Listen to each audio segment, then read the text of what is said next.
que es algo que a ustedes, porque al inicio no les llama mucho la atención, pero después puede que sí, porque algún familiar, alguien de su familia, amigo, algo, pueda tener algún tipo de patología como esta. Y pues es importante que la conozcan, sepan de qué se trata y qué se debe hacer, porque pues muchas cosas de esas usted las tiene que reconocer, pero pues no las sabe, pero sí tiene que saber a dónde las tiene que remitir. Entonces tiene que saber que si tiene una rinoplasia, entonces ¿a dónde va? Al neurólogo, va para el fisioterapeuta, ¿sí? Y tiene ciertas particularidades de tratamientos que se pueden manejar con este tipo de pacientes.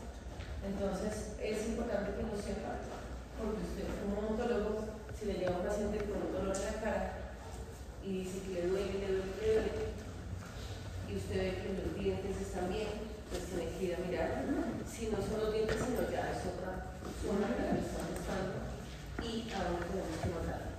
Entonces, por favor, pongan atención. ¿La semana pasada hicieron algo del GIP? No. Esta semana la idea es que lo ven haciendo en el laboratorio. No tenían que traerlo hecho. No sé si con el doctor, alguien de acá está con el doctor Gabriel. ¿Ustedes hicieron algo? Ustedes sí trabajaron en el GIP.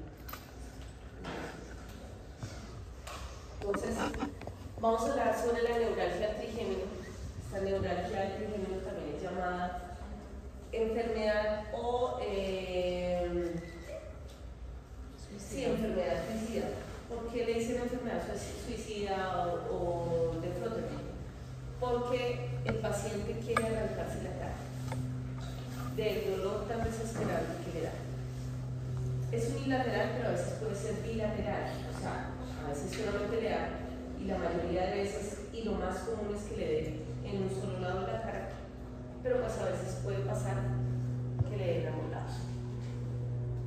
El trigémino, aunque ustedes la vean aquí en esta zona, que se acuerdan que va al oftálmico, va al maxilar y va al mandibular, ¿cierto? Uno dice, ¿y esto qué tiene que ver con las cervicales?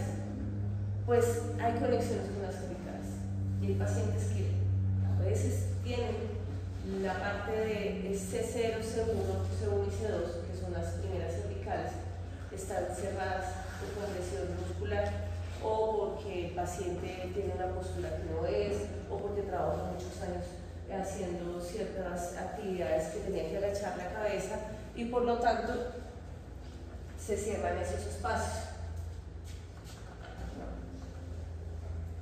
La zona occipital, C0, C1, con atlas y axis, se cierran y empiezan a comprimir los nervios. Y este está conectado, entonces empieza a doler la cara.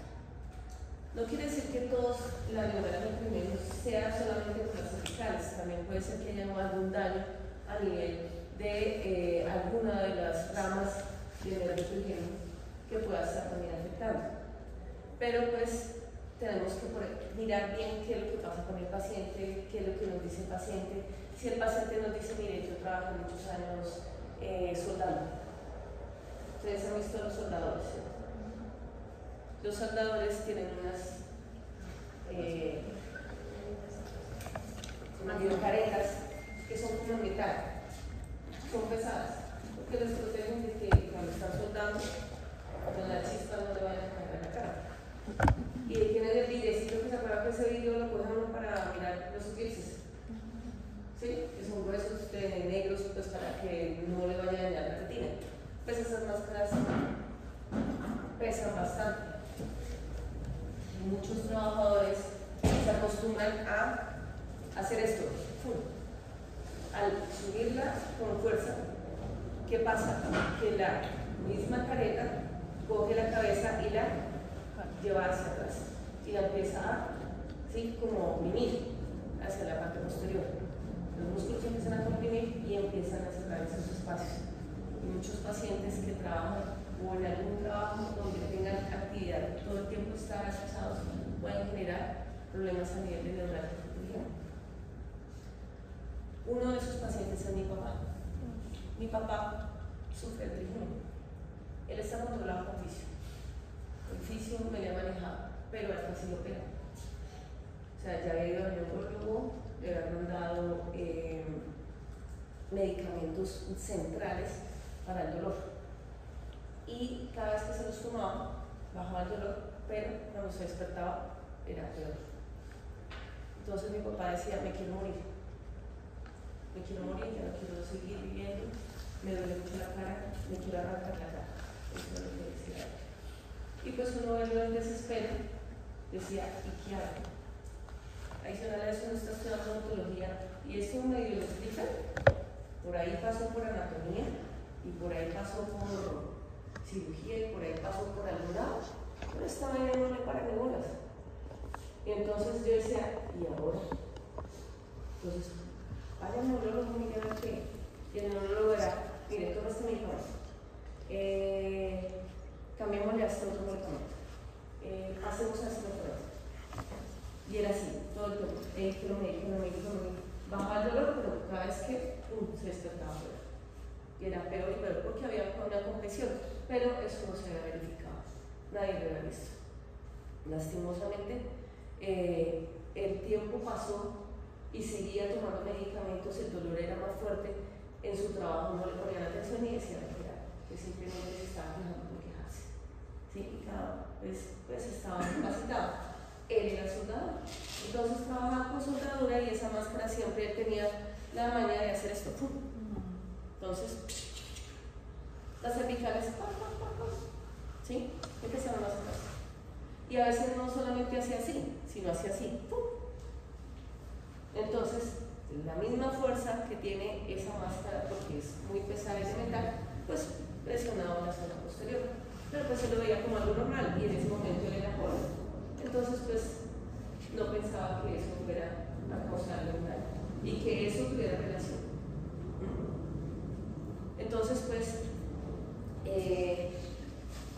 después, pues, nada, él siguió con eso. Nada, no se realizó nada más, sino que ya prácticamente el neurólogo le dijo, venga, toca operar porque hay una compresión ahí, el nervio está dañado, hay que operar. Cuando hice la maestría, sí, me di cuenta que esto podía tener solución y dije, no lo operemos.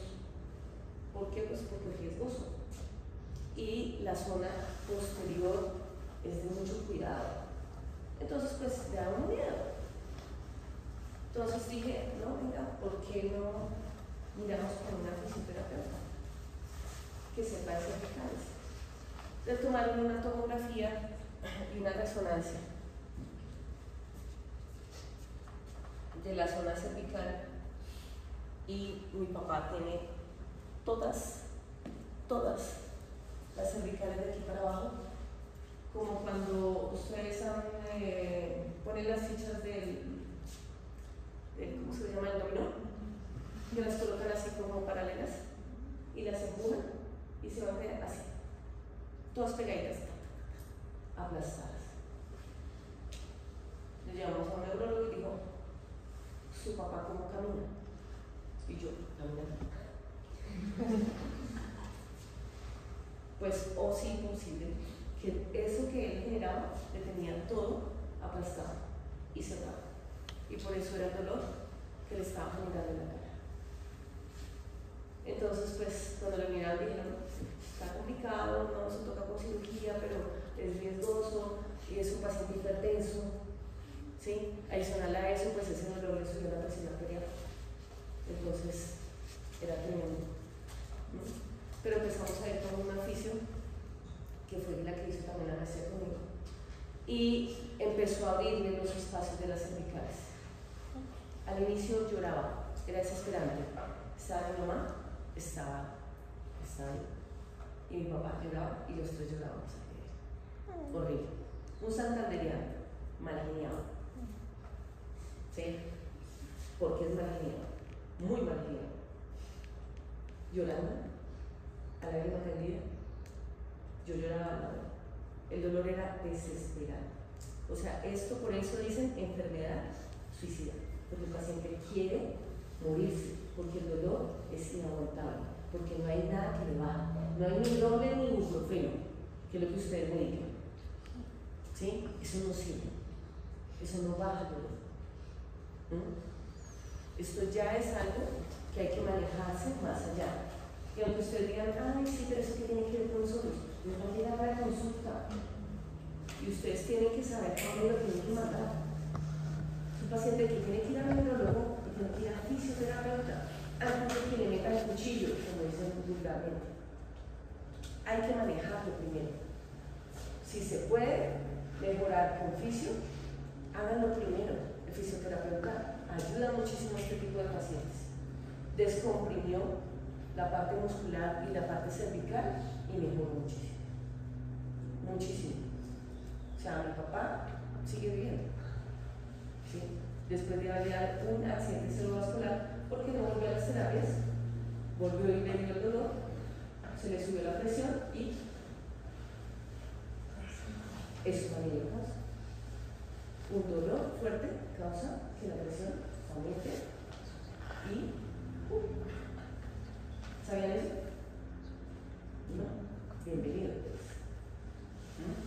Entonces, esto que uno lo ve como allá la anatomía, por allá se ve, esto es algo del día a día, esto es algo que le pasa a los pacientes y empiezan con dolores en la cara y el dolor es desesperado y puede causar un accidente cerebrovascular, sí, lo puede causar porque el mismo dolor ayuda a subir la presión y eso pasa también. ¿Está vivo? Ahí lo tengo viendo. Con fisio, con terapias porque quedó con algunos problemas de pérdida de memoria a corto plazo, pero ahí lo tengo vivo. ¿Sí? Y todo viene de acá, y todo viene de donde trabajo, y todo viene de la postura, y todo viene de cómo el manejado es. Porque todas las cervicales, toda la parte de las vértebras están aplastadas y caminan en la distancia. Entonces, todo eso que les di la vez pasada, que les daba de la etiología y de la postura y todo eso puede conllevar a todo este tipo de problemas. Que uno los ve como que no pasa, pero sí pasa. Bueno, entonces, neuralgia trigémino, dolor unilateral, ¿sí? O puede ser bilateral, pero en casos, miren, le tocó, ¿sí? Porque le tocó. Bueno, esta también es la neuralgia de Arnold. Esta también es un dolor unilateral. Se irradia hacia arriba por la cabeza como si fuera un hemicasco. Y inclusive se siente como si le tiraran el pelo, claro, como si le estuvieran alando. Y se acuerdan que aquí no debería doler, ¿sí? No hay músculo, pero pues igual pasan nervios, ¿cierto? Entonces empieza a doler. Se cierra esta zona de acá, ¿se acuerdan cuál es este triangulito de acá? ¿Qué musculitos son? ¿Sí? ¿Se acuerdan que yo los molesté con esos músculos que tenían que hacerlos y todo? Pues es por eso. ¿Sí? ¿Por qué? Porque por ahí pasa el nervio de Arnold, ¿sí? Y pasa en la zona occipital, aquí donde está C2, que está la cervical C2, y donde está también este triangulito donde están estos musculitos de acá. Se comprimen, cierran el espacio y generan compresión y van a crear la neuralgia. Entonces le duele el ojo, le duele la mitad de la cabeza y atrás. Y el paciente siente como si le estuviera todo el tiempo a la muerte. También es un dolor desesperante. ¿Sí? Hiperlaxitud ligamentosa, esa ya la saben, esa me voy a dejar aquí. 9 puntos de hiperlaxitud, ¿cierto? Que eso ustedes se lo tienen que hacer al paciente para verificar que el paciente no se les vaya a quedar con la boca abierta durante los procedimientos odontológicos. Son pacientes que hay que tratar por tiempos cortos. No podemos generarle a los pacientes que se les quede con la boca abierta. Pacientes que tienen hiperlaxitud y ya les marcada y se han generado, ya el paciente les ha dicho, venga, me quedo con la boca abierta muy comúnmente. Son pacientes que tenemos que mandarlos al reumatólogo y un especialista en ATM para empezar a mirar esa parte.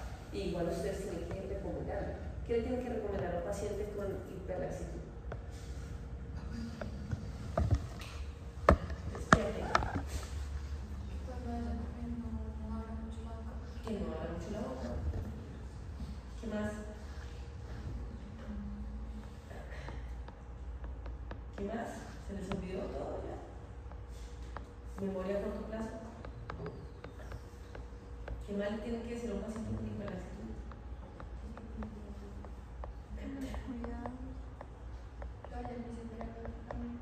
Al fisio, sí, ¿qué más? ¿Qué más recomendaciones?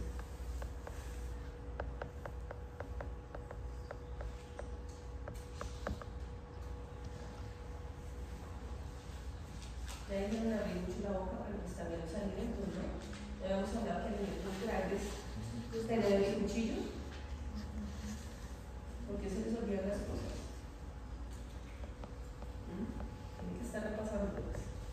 Porque esto es del día a día y esto les va a llegar a la consulta. Y ustedes tienen que saber cómo manejar este tipo de pacientes y qué recomendaciones les tienen que dar. A estos pacientes les generan muchas artralgias, que eso lo vamos a ver más adelante. Son inflamaciones a nivel de la articulación del columna lumbar. Porque choca allá atrás. Y cuando se queda con la boca abierta y se devuelve, pega la. Entonces general sinovitis, capsulitis, retroesquitis, porque ya todo eso se llama artritis.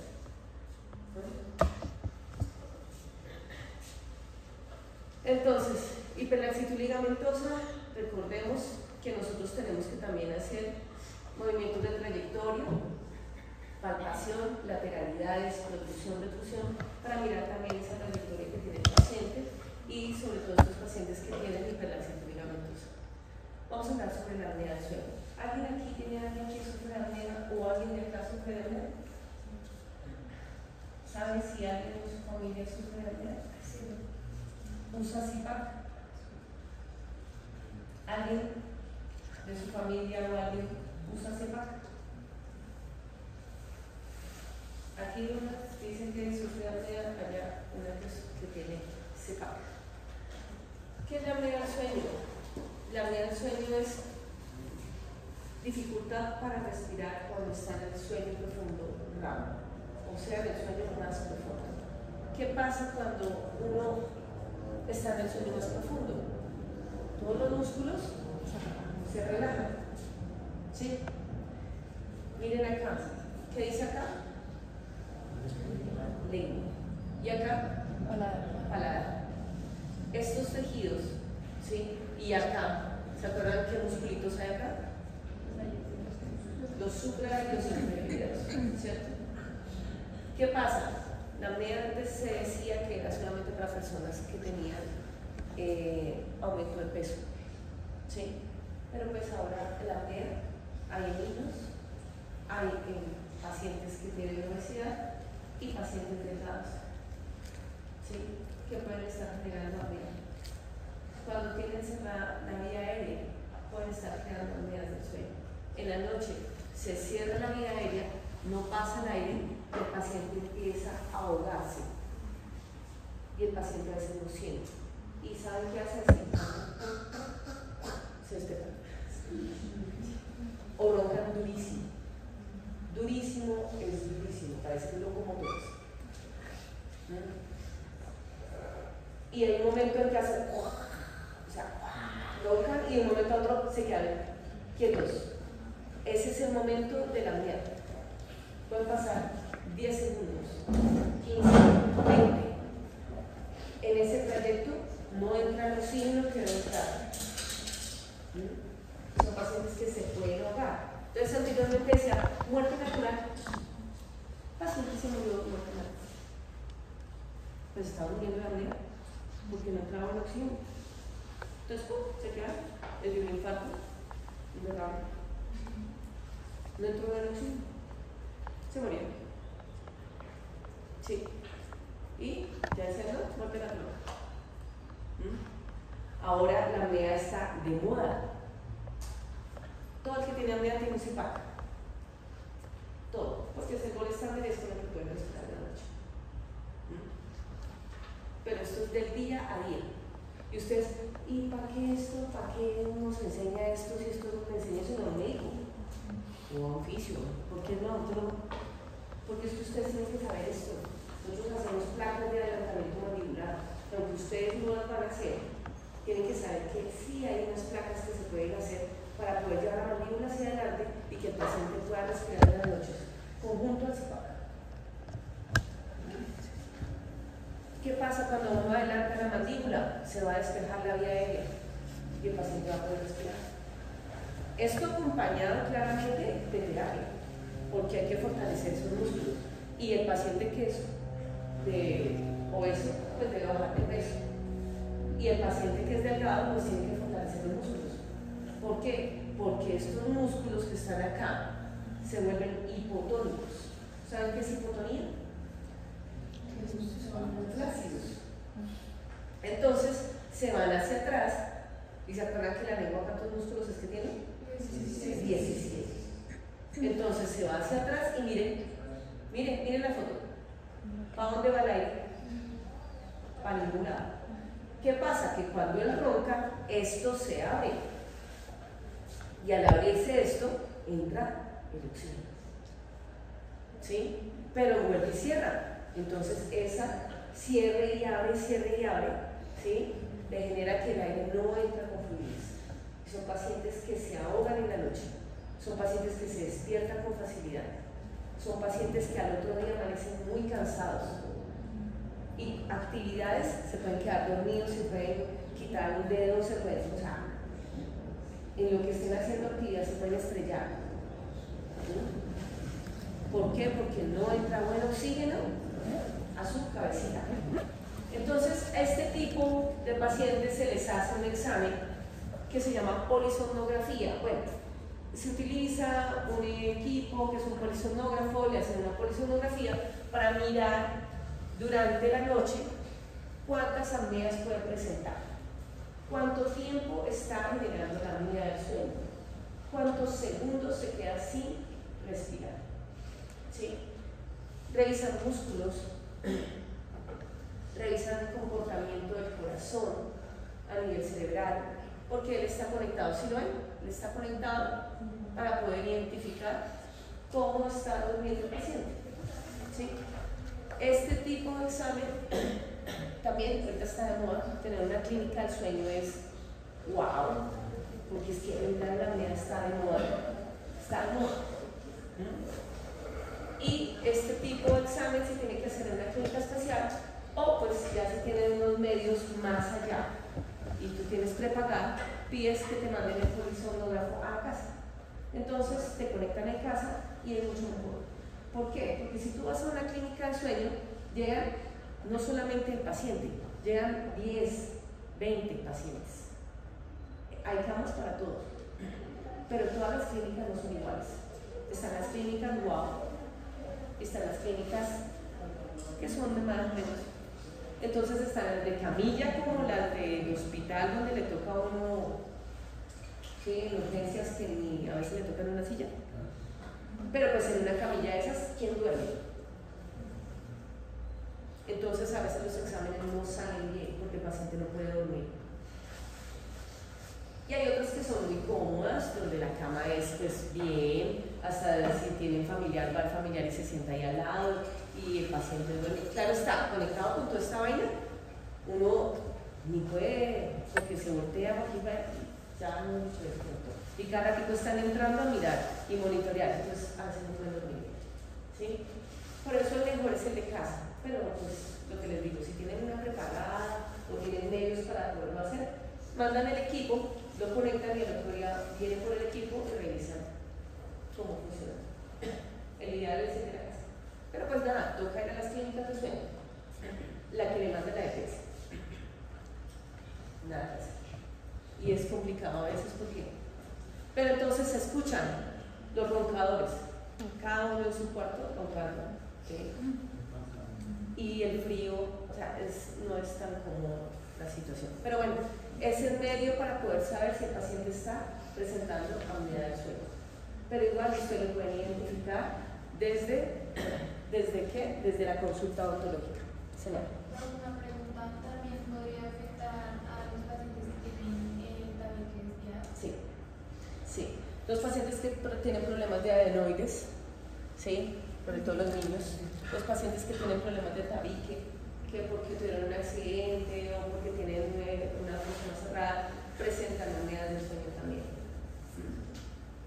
Todos los que tienen que tener problemas a nivel de las vías aéreas pueden estar generando apneas del sueño. Entonces tienen que ver un otorrino. Pero también está el somnólogo. ¿Sabían que existe el somnólogo? El somnólogo es un especialista que mira el sueño. No solamente hay pacientes que presentan apnea, hay pacientes que tienen problemas de sueño, que no pueden dormir. Y no solamente es por esto, por niveles de estrés, de ansiedad, ¿sí? Porque ya su cabecita no está generando dormir. Y esos pacientes también pueden estar presentando problemas y hay que hacerles una polisomnografía para mirar qué está pasando aquí y el por qué no puede dormir. Entonces, ¿por qué en odontología usted me dice que esto? Porque imagínense que los pacientes se quedan dormidos cuando usted le está haciendo la resonancia, usted está con la mano tan buena, ¿sí? Que usted le está haciendo y se quedan dormidos. Y aunque le pone el eyector, se les puede ahogar.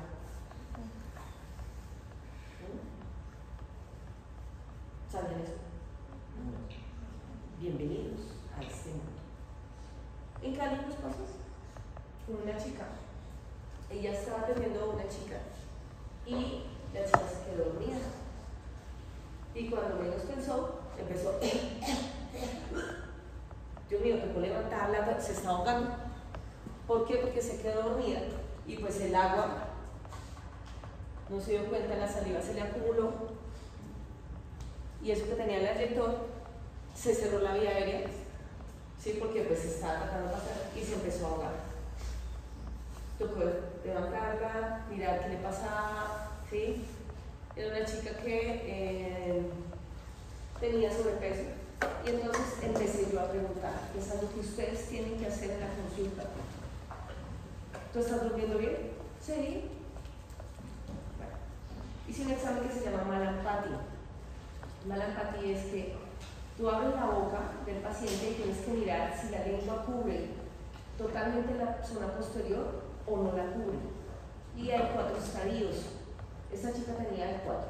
El 4 es que cubría la lengua al abrir y sacar la lengua, no se le veía ver la úvula. Entonces ya empecé a pensar, esta chica posiblemente puede estar presentando apnea. Empecé a preguntarle. En el día te duermes con facilidad, me decía sí. ¿Tienes pérdida de memoria? Me decía sí, se me olvidan las cosas.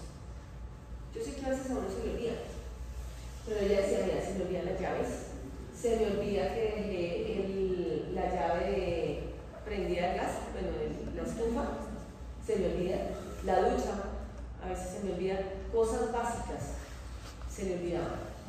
Una chica de 23 años, muy joven, 23 años, y ya con pérdida de memoria.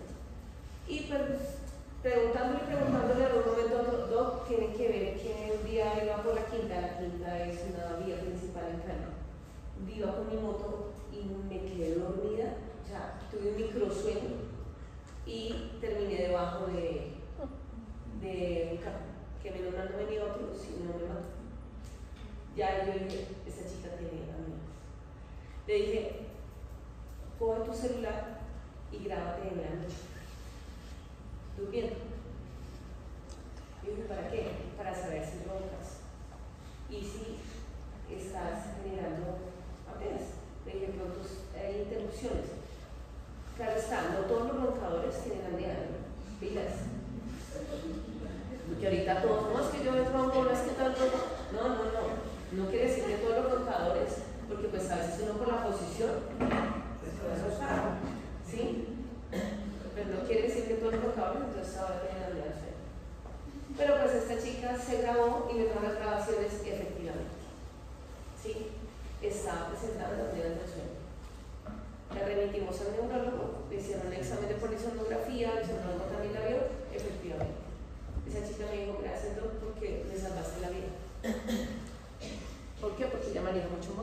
pues puede que no se hubiera muerto en la noche, durmiendo, pero si se hubiera muerto, un accidente, porque se hubiera quedado dormida y se mataba. Entonces, ¿qué pasa con la apnea del sueño? Son pausas respiratorias durante el sueño que tienen una duración mayor a 10 segundos. Y eso es como consecuencia de una obstrucción parcial o completa de las vías aéreas superiores. Cuando estas pausas se presentan en un número de 5 o más por hora, están acompañadas de somnolencia diurna, fragmentaciones de sueño, disminución de la saturación del oxígeno, de la parte de obstrucción del sueño. Y pueden ser también a nivel central, mixtas o hipoapneas. O sea, obstructivas quiere decir que son más a nivel muscular, que se cierre la vía aérea, o que son pacientes clase 2. Los pacientes clase 2 que tienen la mandíbula hacia atrás son más propensos a apneas del sueño. ¿Por qué? Pues porque está hacia atrás y se cierra ese espacio que hay en la zona posterior y se cierra la vía aérea. Entonces son propensos, obstructivas, centrales, que más aquí. ¿Sí? El cerebro no está mandando la información para que pueda pasar oxígeno, para que pueda respirar bien el paciente. Mixtas, que pueden ser ambas, obstructivas y centrales. Y hipoapneas, que son chiquitas. Estas sobre todo la tienen los niños, que son pequeñitas hipoapneas, que se pueden estar presentando en los pacientes. Entonces, este síndrome dice que del 2 al 5% de la población en general padece este tipo de problemas. Y ahorita esto ya aumentó. Esto ya no es solamente del 2 al 5, esto ya está más aumentado cada vez. Ya cada vez vemos que los pacientes están teniendo que usar un CPAP, que ahora está también las placas de adelantamiento mandibular, ¿sí? Para poder ayudar a respirar a los pacientes. Afectan más a los hombres entre los 30 y 60 años que a las mujeres. ¿Por qué? Porque los hombres tienden a subirse más de peso y no hacen, aunque ahorita sí hay mucho deportista, pero pues les gusta mucho el chorrito. Entonces, estos pacientes que tienen apnea y que toman son propensos a que uno aspire y se muera en la noche. ¿Sí? Es un peligro. Del 12 al 35, las mujeres que después de la posmenopausia pueden presentar apneas obstructivas del sueño. Entonces, ¿qué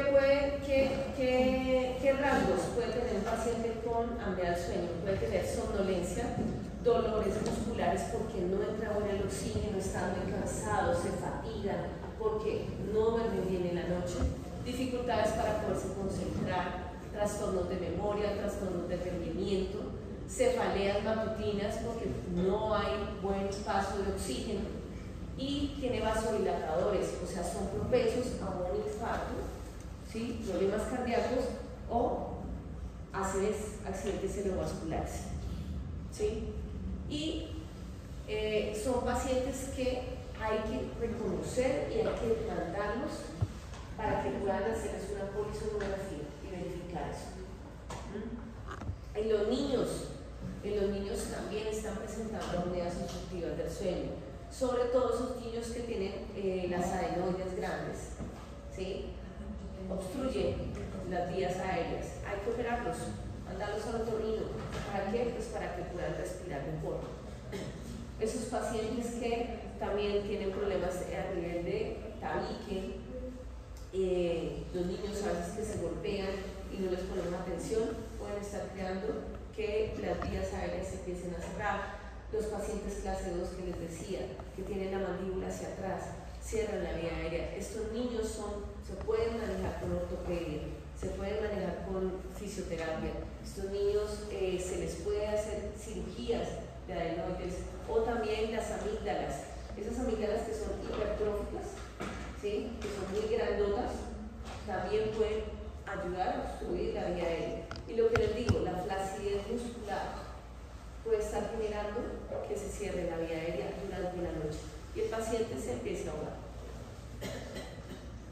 Entonces, importante considerar esto porque hay niños que también se pueden morir y empezaron con un soplo en el corazón. qué pasó? Pues que nada, tenían miedo, no se estaban dando cuenta. Ahora los niños ya también se están dando las clínicas de sueño para poder identificar si tienen problemas, porque no duermen o porque no les sientan cansados. Aunque en un niño, ¿qué es el problema de poder identificar en un niño? Que los niños son muy activos. En cambio, uno de adulto ya se cansa. En cambio, el niño está. ¿Se han visto que cuando los niños se enferman, el primer día están así? Y los hospitalizan y al otro día están brincando. Parecen loquitos. Pues porque tienen mucha energía. Estos niños con apnea a veces no se pueden identificar. Ellos no son de los que se quedan dormidos. No, se salta por allá. O si se quedan dormidos es un momentico. Pero después salen al parque y parecen locos. Salta por allí, a veces es difícil poderlos identificar. Pero la mamita por la noche los escucha roncando y a veces piensa que es normal. No, mi niño no vive roncando. ¿Sí? Entonces hay que tener cuidado con esos niños y hay que hacerles examen de polisomnografía para poder identificar si presentan apneas del sueño.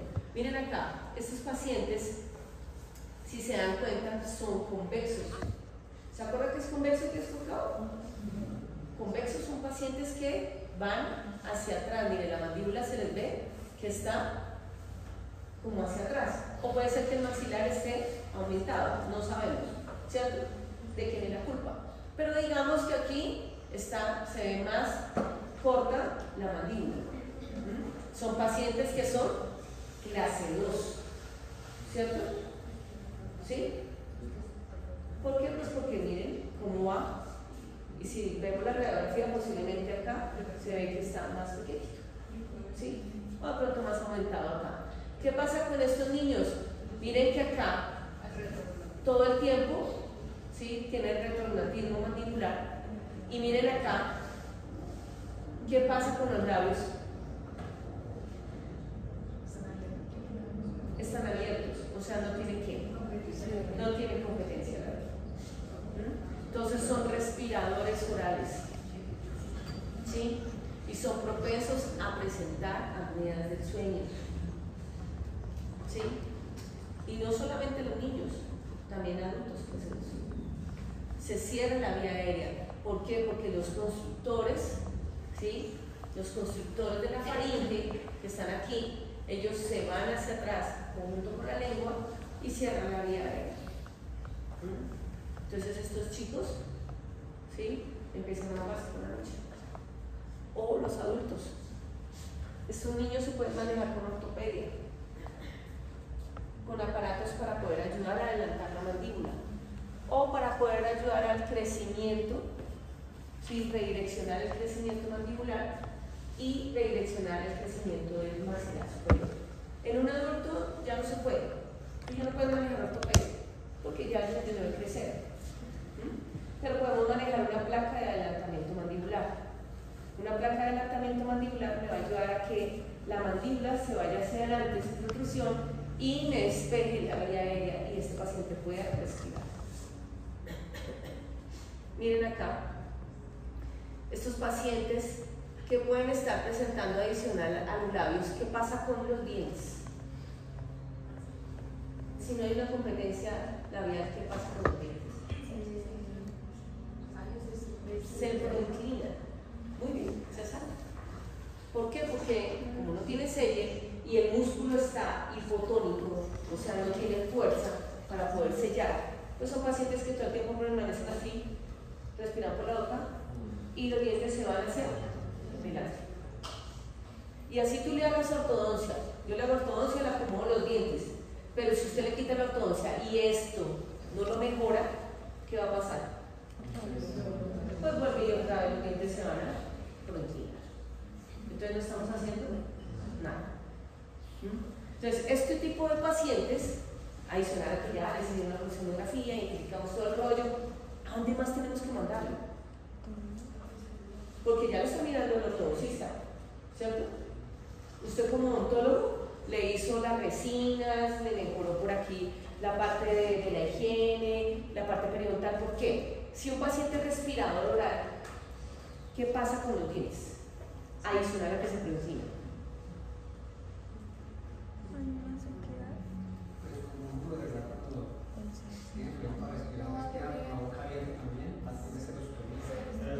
Xerostomía. ¿Y da consecuencia a qué? A caries. A caries. Y se inflaman las encías. ¿Sí? Entonces, ¿esto tiene que ver con nosotros? Totalmente. Totalmente. Todo esto tiene que ver con nosotros. Nosotros tenemos que saber que existe esto y que nosotros también lo podemos tratar.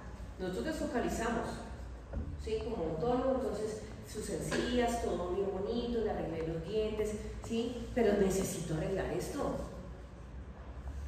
Porque si no, usted le hizo todo, le arregló muy bonito todo muy chévere, pero sigue con la boca abierta, sigue entonces la xerostomía, entonces vuelve y otra vez por ahí la resina se desata en el abdomen o le formó caries en otro lado, ¿sí? Y las encías inflamadas, entonces no hizo nada. ¿Para dónde tenemos que mandar para ayudarnos con esta parte funcional?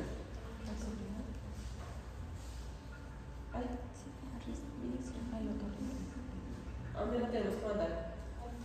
Al fisioterapeuta, al fonoaudiólogo. Bueno, esas son cositas que yo estoy diciendo y no están acá. Ah, no. ¿Qué les hagan cosas? Entonces, fonoaudiólogo, fisioterapeuta. El fonoaudiólogo me ayuda muchísimo, pero tiene que ser un fonoaudiólogo que maneje la parte funcional. ¿Sí? Posición de lengua, posición de labios, serie labial. ¿Por qué? Porque si no, no nos va a mejorar. Usted le arregla los dientes, le acomoda todo, lo pone muy bonito, pero si no le arregla esto, todo se daña. Porque apenas le quiten la ortodoncia, ¿sí? Se va formando una caries, las encías inflamadas, después el chinito termina con los dientes moviéndose. O sea, no hiciste nada. Entonces, el manejo tiene que ser interdisciplinario. O sea, con fisio, con audiología, tengo que ir con el neurólogo, si hay que ir con el neurólogo, ¿sí? Todos tienen que ir de la par para manejar este tipo de pacientes. No solamente uno. Todos tenemos que manejarlo en conjunto para ayudar a mejorar al paciente, ¿sí? Y todas las características faciales, porque un respirador oral, si tú lo ves todo el tiempo así, le hacen así. Es desesperante. A veces hasta uno le dice, cierra la boca. Cierra la boca. Pero no tiene cómo cerrarla porque no tiene la fuerza muscular para cerrarla. Hay que enseñarles, hay ejercicios para eso. ¿Sí? Entonces, estos pacientes pueden estar presentando, como les dije, apneas del sueño. Ahora sí, pregunta. Los que tienen pacientes que sufren de apnea del sueño, ¿qué particularidades hay? ¿Quién en tu casa sufre de Su tío, y es curioso porque digamos que él siempre, bueno, no siempre, de lo que yo recuerdo, pues siempre ha manejado duro. Y hasta este año que empecé a mirar esto, bueno, si es esta materia, pues empecé a mirar qué más pasaba. Y de alguna otra manera, antes de venir, él me contó que cuando le aplicaron la vacuna para el COVID, él empezó a respirar mal y tenía que ponerse un papel en la nariz en cualquiera de las dos cosas para que pueda respirar. No sé realmente por qué le funciona su no, pero pues digamos que para el tema de cuando él duerme siempre tenía ese problema de ronquidos y todo. Y a ver esos espacios en el que para y vuelve y otra vez. Pero pues que cuando la persona que estaba así sonaba, entonces era raro. Y pues también en la parte del papel también no sabía explicarle por qué. No sé, la del papel si me dejaste, no tengo ni idea. Pero sí sería bueno pues que le hicieran una polissonografía para verificar si puede estar, porque con lo que tú dices, posiblemente sí está presentando apnea del sueño. Y son pacientes que son propensos a lo que yo digo, a que en cualquier momento también tiene bruxismo. Y generan mucho bruxismo, eso que se me había pasado. Pacientes con apnea generan muchísimo bruxismo. ¿Por qué? Porque como no duermen bien, todo el tiempo están como alterados.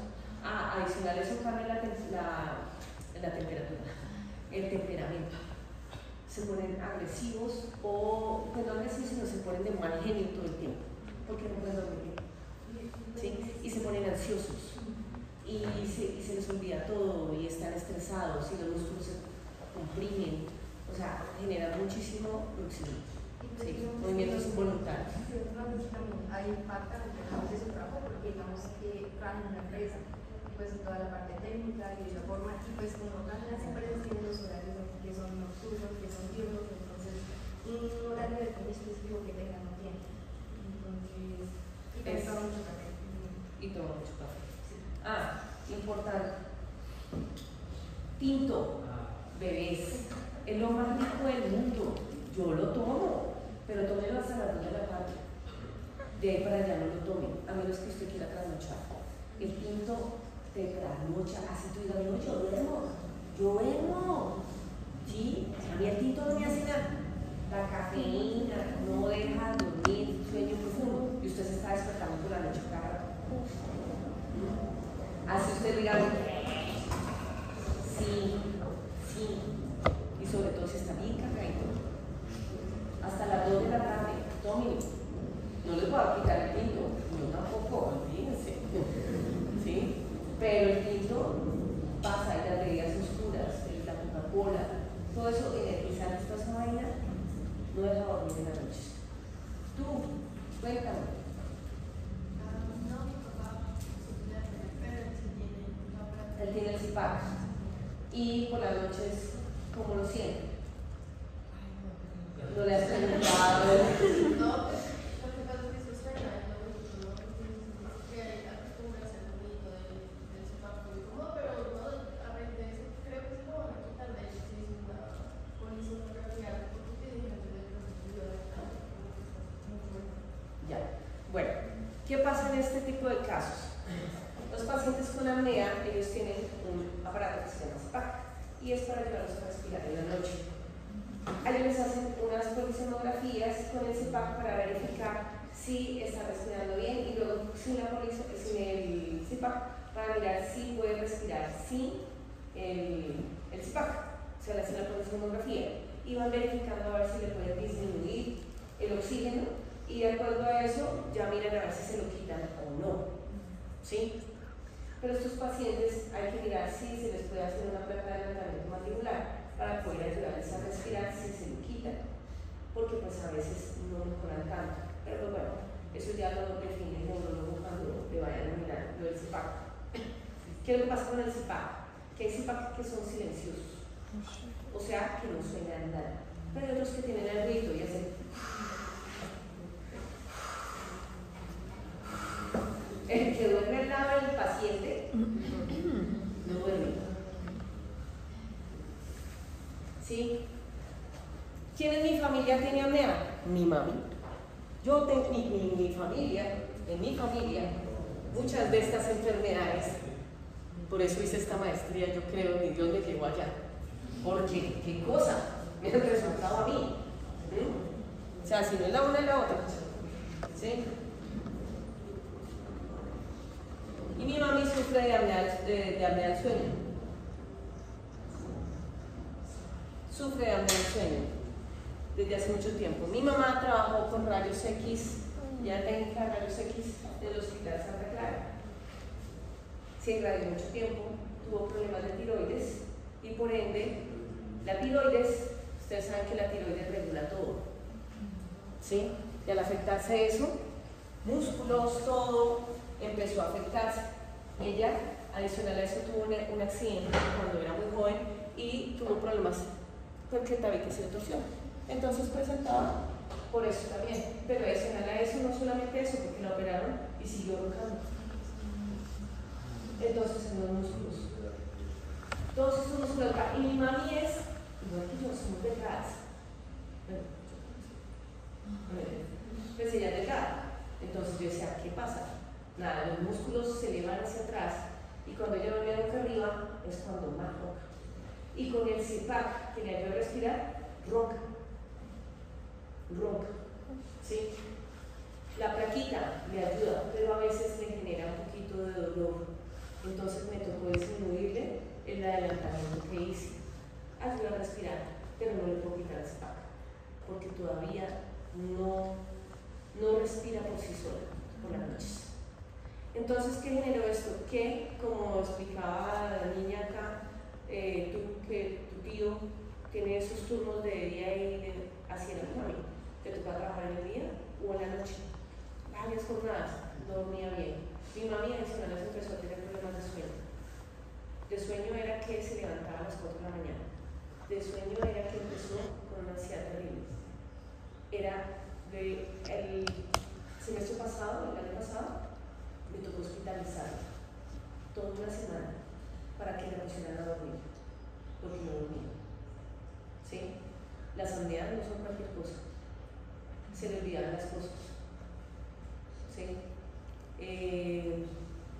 Amanecía muy cansada, fatigada, perdida, o sea, es una cosa loca. Pero lo peor es no dormir. O sea, cuando una persona no duerme por más de un mes, eso ya te llama la atención. ¿Sí? Mi mamá empezó de mal genio. Era así, temblaba, no se aguantaba nada, los medicamentos no le hacían. Una cosa loca. Casi la internamos en La Paz, la peor clínica que hay, donde mataron a los pacientes, perdón si alguien trabaja allá. No sé. Casi llegamos a eso, porque no lo veo. Y todo por las enfermedades. ¿Sí? Y todo porque esos cambios de turno, no poder dormir como era, dan muchísimo. Y la irradiación también. O sea, tenía un conjunto de cosas. Un conjunto de cosas. La pusieron a dormir durante una semana, a las buenas a las malas, que me tocó estar con ella. Yo descansé porque, Dios mío, aunque yo no descansaba en el hospital de Fusagasugá, ¿sí? Pero descansé al ver a dormir. Y volvió nuevamente a ser la persona que era. Zipac, todo el tiempo. Y esa vez ella fue que dejó el Zipac. ¿Por qué? Porque dijo que estaba aburrida, cansada del Zipac. Porque eso sonaba. Mi papá duerme al otro lado y mi mamá al otro lado. ¿Por qué? Porque mi papá no aguanta el tranquilo. Es así. Hasta los matrimonios se acaban por eso. ¿Sí? Porque no se aguantan al que está roncando al lado. Es tenaz, pero es verdad. Y el ruidito de la máquina tampoco se lo aguantan. Entonces, papi duerme a un lado, mami duerme al otro. ¿Tocó? ¿Qué se hace? Y adicional a eso, el viejito tiene pérdidas de memoria a corto plazo y tiene, ¿cómo es que se llama esta? Demencia. Entonces mi viejito al rato le da el ancho por el lugar. Entonces por eso también mi mamá empezó a no dormir, porque mi papi tenía su chocolocura y pues, o sea, todo es conjunto. Y la hija aquí en Bogotá, con todos los problemas que tiene. Pero entonces todo eso, increíblemente, uno dice, está bien contándonos estas historias de ella, ¿para qué? Pero miren que todo esto, todo lo que puede generar. Las contracciones musculares de mi mamá eran terribles, los dolores de espalda, en la cara, o sea, una cosa loca. No le pude colocar una placa miorelajante. ¿Por qué creen que no le puedo poner una placa miorelajante a un paciente con apnea obstructiva del sueño? No se ahoga por la saliva porque tiene una placa de adelantamiento mandibular. ¿Qué hace una placa miorelajante con lo que les he hablado por ahí? ¿O qué creen? No, la placa miorelajante, como es el miorelajante, ayuda a relajar los músculos. Ayuda a relajar. Si yo se la pongo, pues me va a relajar más los músculos que estén hipotónicos. Por lo tanto, pues va a generar el hecho de que el paciente se relaje más, se vayan los músculos hacia atrás y pues no pueda respirar. Entonces no se la puede hacer. Esas son las limitaciones y lo que uno tiene que pensar en el momento en que uno va a hacerle a un paciente. Porque un paciente con apnea no se le puede hacer una placa ni relajante. Lo relaja más y pues nada, paciente no va a respirar. Entonces usted le hizo algo que no debería hacer. Tiene que hacerle una placa de adelantamiento mandibular para poderle ayudar a que la mandíbula se vaya hacia adelante y pueda respirar. Si es por obstrucción de la vía aérea inferior. ¿Listo? Porque si es superior es diferente. Hay que mandar a otorrino para mirar si hay que operar. ¿Listo? ¿Ya? ¿Mi historia fantabulosa les gustó? Pues al menos si les queda algo, como para que sepan ese tipo de cosas que pueden estar pasando y que a veces uno no se da cuenta y en la familia los tiene o en alguien cercano por ahí. Bueno, voy a apagarlos para que sigan durmiendo. Entonces, ¿cómo se llama la placa de relajación con la la otra? de adelantamiento mandibular. Vamos a ver si alcanzamos a hablar, porque ya hablamos de diagnósticos y eso, sobre las placas, y les muestro la placa de adelantamiento mandibular para que ustedes sepan cuál es. ¿Listo? Esa es especial porque toca tomar unas mediciones para mirar qué tanto lleva la mandíbula hacia adelante. No le puede generar dolor ni muscular ni articular, si no el paciente no se la va a poner. Y esa placa de adelantamiento mandibular, los especialistas que se encargan de hacer. ¿Los especialistas qué? O sea, de nuestra carrera, ¿quién hace ese tipo de Yo. Un cirujano también lo puede hacer, pero son pacientes, son personas que hayan hecho el curso o que sepan cómo hacerlo. Aunque no es difícil, los mismos a los laboratorios a veces mandan la regleta y todo para hacerlo, pero tienes que saber muy bien porque se mueven los músculos, entonces tienes que tener muy claro la anatomía del paciente. Eso no es hacerlo por hacerlo y tienes que tener bien el diagnóstico, porque si tú le haces una placa de adelantamiento mandibular y no la necesita, le vas a generar un montón de problemas articulares y musculares. ¿Sí? Un ortodoncista también lo hace. Bueno, un rehabilitador debería hacerlo, pero ya casi no se mete más. En fin, pero nosotros los ortodoncistas sí podemos hacer las placas de adelantamiento mandibular. Y hay muchas. Hay unas que son con tornillo, otras con un elástico que une las dos placas. A mí me gusta esa porque ayuda a que el paciente en la noche pueda mover su mandíbula, no quede rígida y no amanece cansado, porque los pacientes amanecen cansados, porque imagínense todo el tiempo la mandíbula hacia adelante.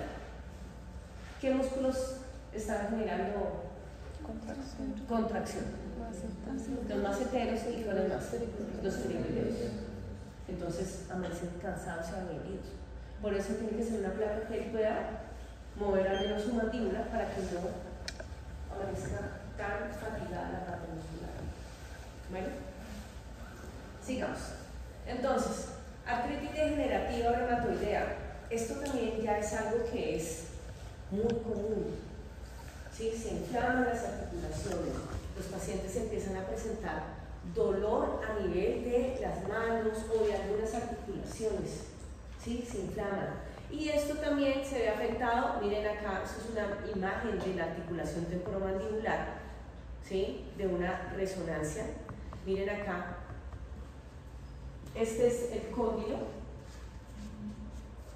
está chiquitico, desgastado, y el disco está como por acá, está adelantado, ¿sí? Y es causa de la artritis. También puede generar osteoartritis y osteoartrosis a nivel de la articulación temporomandibular. Empieza con una inflamación, entonces se inflama y duele, y ya después empieza ya a destruir, generando que empiece a perder la forma de la cabeza condilada. Y puede haber perforación del disco en este tipo de pacientes. Empieza a dolerle muchísimo. Ya después empiezan a que ya no le duele porque ya se acostumbró. Pasó de una osteoartritis, que es la inflamación, itis, ¿se acuerdan de itis? Itis a osteoartrosis, ya hay desgaste, ya hay pérdida de tejido. ¿Sí? Y esto, en estos pacientes con artritis degenerativa, puede presentarse este tipo de problemas. ¿Sí? Ustedes, pilas, cuando se pongan los guantes. Ustedes usan los guantes, se los quitan de una y se meten a lavar las manos. Eso es lo peor. Es como cuando usted plancha un montón de ropa y luego va y se lava las manos. Eso es lo peor. ¿Por qué? Porque le empiezan a doler las manos.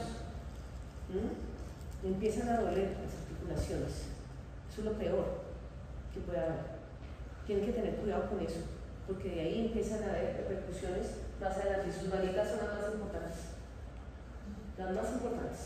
Este tipo de pacientes empiezan a presentar este tipo de problemas a nivel de las articulaciones, se vuelven pacientes que poco pueden tener movilidad a nivel bucal, ¿sí? A nivel de la articulación, a veces tienen limitaciones de apertura. ¿Por qué? Pues porque tienen dolor, ¿sí? Y ya después con el desgaste también empiezan a generar, también pueden haber desgastes, no solamente en la cabeza condilar, sino también a nivel de la eminencia articular, ¿sí? En este tipo de pacientes. Entonces, ¿quién mira a un paciente con artritis? El reumatólogo. Para allá, para el reumatólogo, tenemos que mandar. Que el reumatólogo nos mande a nosotros una contrarrevisión diciendo que sí lo podemos atender, que no hay problemas, ¿sí? Sobre todo con las aperturas de boca, porque estos pacientes toca mantener la boca, ¿sí? En poco tiempo abierta, porque es igual que el paciente con hiperlaxitud. No quiere decir que se puedan quedar con la boca abierta, pero sí el hecho de que mantengan todo el tiempo les genera dolor y puede generar desgastes. Estos pacientes presentan poca lubricación a nivel de la articulación premandibular. Las sinoviales, el líquido sinovial también se disminuye.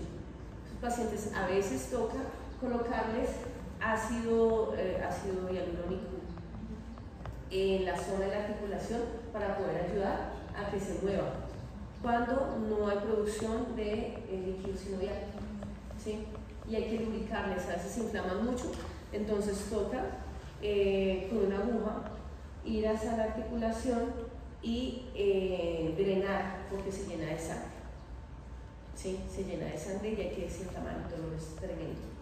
Pero pues esto lo tiene que ser un especialista, porque esto no lo puede hacer cualquiera. Al paciente toca mantenerlo con la boca abierta, ¿no? Para que el cóndilo se distensione, ¿sí? Se separe y poder entrar en las sinoviales. Por eso también tienen que saber que existen unas sinoviales y que esas sinoviales están, por lo tanto, se pueden inflamar. Bueno, y pues que lógicamente ayudan a amortiguar, pero en estos pacientes pasa que ya no. El síndrome de Sjögren, ¿ya vieron el síndrome de Sjögren? ¿Sí? Entonces saben que hay disminución de líquido en el cuerpo, ¿cierto? ¿Son propensos a qué? En la boca. A serostomía. ¿Y entonces de ahí a qué? A caries, inflamación, ¿cierto? Entonces ellos también les afecta la articulación premandibular. ¿Por qué? Porque el líquido sinovial también empieza a disminuir y empiezan con artralgias y artritis a nivel de la articulación premandibular. Mialgias musculares, ¿sí? Muchas mialgias, igual que el anterior. Esos pacientes también los tiene que ver el reumatólogo. A estos pacientes se les medica saliva artificial, ¿sabían eso? Les dijeron, para poder ayudar a que lubrique la boca. Y pues mejora muchísimo la parte de la cavidad oral. A veces toca lo que les digo, ácido hialurónico, inyectar a nivel de la articulación para poder ayudar a la movilidad en este tipo de pacientes. Fibromialgias. Fibromialgia. Son 18 puntos de dolor. Esto cada vez está más y esto es por niveles de estrés, por niveles de ansiedad, por niveles marcadísimos, ¿sí? Y sobre todo las mujeres somos las que estamos sufriendo más de fibromialgia. A mí me la diagnosticaron con los niveles de estrés y a veces me dan los dolores tremendos. ¿Por qué no vine el martes pasado? Porque me dio horrible. Horrible, fue horrible. Me tocó mi urgencias. Me dolía la mitad toda, la de la cabeza hasta abajo. Del estrés, de la carga de la maleta. O sea, un conjunto de cosas que te llevan allá. Entonces empieza el paciente a presentar características, sobre todo musculares, dolores a nivel, aquí en la parte anterior, a nivel de los codos, a nivel de la espalda, aquí en esta zona baja, que duele muchísimo, y sobre todo lo que les digo a las mujeres, es a la final les da. ¿Por qué? Porque nosotras somos las que tenemos mala cara. Perdónenme a los hombres, pero solamente el que es mamá y papá, que es hombre, le da la razón. Pero el resto, todas las mamitas, les toca un dolor. Así estén en casa, porque son las que reciben todo el problema de todo. Entonces ellas son las que más sufren de estos dolores. Se llaman tender points y son dolores específicos, pero generalizan a veces con dolores a nivel muscular, fatigas musculares, muchísimas fatigas. Y también pueden presentar alodinia e hiperalgesia, que estos dos, la alodinia consiste en un estímulo que es considerado no normal, porque miren, ¿qué pasa con la alodinia? La alodinia es que yo cogí y le hice a la niña esto. Cogí, ¿te acuerdas cuando yo les hice la presión? ¿Sí? Entonces yo le hago presión acá y ella me hace. ¿Sí? Oiga, ¿sí? Oiga, que me está haciendo durísimo. Eso no es normal, porque yo le estoy haciendo esto y ¿qué sientes? Presión. Pero son pacientes que usted coge y hace así y, oiga, ¿qué me está haciendo? Oiga. O sea, el dolor es marcadísimo. Con algo sencillo que no debería pasar. La hiperalgesia es un estímulo que el paciente siente como que me pongo esta bata y siento que me quemo. Siento que me quemo. Como si hubiera estado al rayo del sol. ¿Se acuerdan cuando ustedes han ido a la playa que se ponen allá como ramitas plataneras y terminan y se ponen rojos como camarones, pero el ardor es terrible? Así lo siente un paciente sin haber ido a la playa. O cuando se queman se quemó la estufa o la plancha, que el ardor, así lo siente todo el tiempo el paciente. Y siente caliente y siente que le arde. ¿Sí? Eso se llama hiperalgesia. Entonces puede tener alodinia o puede tener hiperalgesia también un paciente con fibromialgia. Y adicional a eso, todo eso. Y todo se debe al estrés, a la ansiedad. ¿Sí? Todo esto puede generar.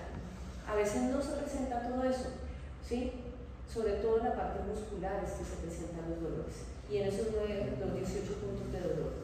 Con 11 puntos de dolor, acá ya es un paciente con fibromialgia. Ya es un paciente con fibromialgia. Yo tengo 11. Todavía no he llegado a los 18. Pero voy para allá, si sigo con este ritmo. Aquí hay cositas que me pasan, otras no. Por ejemplo, a veces cuando me dan esos dolores horribles, cuando me dan unas migrañas que no aguantan, no aguanto la luz de las lámparas. ¿Sí? Tengo fotosensibilidad. Pero es cuando da el dolor. ¿Sí? ¿Y eso pasa? Eso pasa. Entonces, ¿qué pasa? Que las mujeres nos quejamos, ¿cierto? Nos quejamos. Y hay mamitas que se quejan. Me duele. Y en la casa, ¿qué mamera mi mamá? Por todo se queja, que todo le duele. Le dicen dolorín. Dolorín. Y resulta que tiene fibromialgia y no se da la otra. ¿Sí? Esto es una enfermedad. Esto pasa. Y no es que esté loca. Bueno, es que es algo de la vida real. ¿Por qué? Por la fatiga tan tremenda del día a día. Ya hay hombres que lo presentan, sí, un montón. Que también, pero sobre todo las mujeres son las más propensas a esto. ¿Qué hay que hacer? Fisioterapia. Fisioterapia ayuda muchísimo. La piscina. Natación. El ejercicio de natación es lo mejor porque tú estás haciendo ejercicio en todo el cuerpo y no estás haciendo sobreesfuerzos. Y ayuda muchísimo a este tipo de pacientes. Y relajarse. ¿Pero qué? Yo necesito terminar este programa. ¿Cómo me voy a relajar? No me interesa. Pero sí hay que bajarle un poquito al nivel del estrés. Mañana voy a estar en el simposio. Si van a entrar a ver mi charla, no van a entrar.